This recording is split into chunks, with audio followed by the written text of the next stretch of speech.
2026 தேர்தல்ல அதிமுக வாழ்வா சாவா போராட்டம். இந்த தேர்தலில் வந்து ஜெயிக்கலாம் சிறிய கட்சிகள்லாம் மேல எழுப்பி வந்துருவாங்க. அதிமுகவுடைய துணை செயலாளர் கே பி முனுசாமி பேசி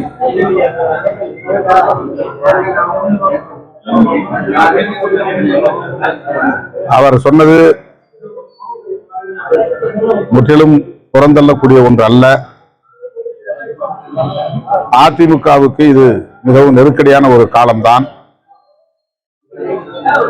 அதிமுகவோடு மீண்டும் கூட்டணி வைப்பதற்காக பாரதிய ஜனதா கட்சி பல்வேறு முயற்சிகளை, பகீரத முயற்சிகளை மேற்கொண்டு வருகிறது.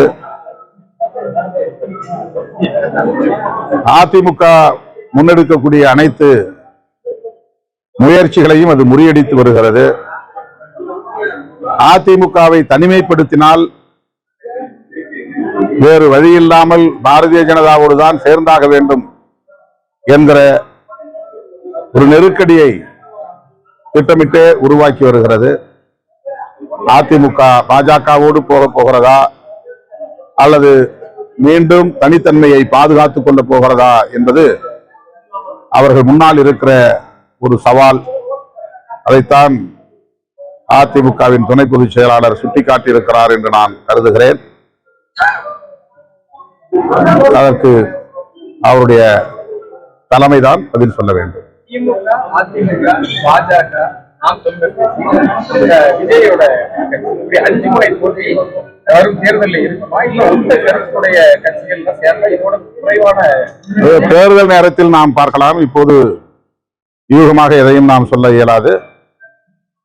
எத்தனை முனை போட்டி நடந்தாலும் திமுக தலைமையிலான மதசார்பற்ற முற்போக்கு கூட்டணி தான் இங்கே ஆட்சியை கைப்பற்றும். இந்த கூட்டணி இந்தியாவுக்கே ஒரு முன்மாதிரி கூட்டணியாக இருக்கிறது, வலுவோடு இருக்கிறது, கருத்தியல் சார்ந்து இயங்கிக் கொண்டிருக்கிறது. எனவே மக்கள் இந்த கூட்டணியை மீண்டும் ஆட்சி பீடத்தில் அமர வைப்பார்கள். போதைப் பொருள் பழக்கம் வந்து இந்தியாவில தமிழ்நாட்டில் அதிகமா இருக்கு அப்படின்னு சொல்லி இப்ப அன்புமணி ராமதாஸும் மற்ற எதிர்கட்சிகள் எங்கே அதிகமாக இருக்கிறது என்பதல்ல கேள்வி. போதைப் பொருள்களே கூடாது, அந்த புழக்கம் கட்டுப்படுத்தப்பட வேண்டும், அதற்கு கடுமையான நடவடிக்கைகளை அரசு மேற்கொள்ள வேண்டும் என்று நாங்கள் வலியுறுத்துகிறோம். அதனால்தான் மது மற்றும் போதைப் பொருள் ஒழிப்பு மகளிர் மாநாட்டை நடத்தினோம். இந்த மாநாட்டு தீர்மானங்களை விலக்கி ஆங்காங்கே பொதுக்கூட்டங்களை நடத்தி வருகிறோம். அனைத்து கட்சியினரும் ஒருங்கிணைந்து மது மற்றும் போதைப் பொருள்களுக்கு எதிராக போர்க்குரல் எழுப்ப வேண்டிய தேவை எழுந்துள்ளது. இது ஒரு தேசிய பிரச்சனை. தேசிய அளவில் ஜனநாயக சக்திகள் ஒருங்கிணைந்து குரல் கொடுத்தால்தான் இதனை தடுக்க முடியும், மக்களை காப்பாற்ற முடியும்.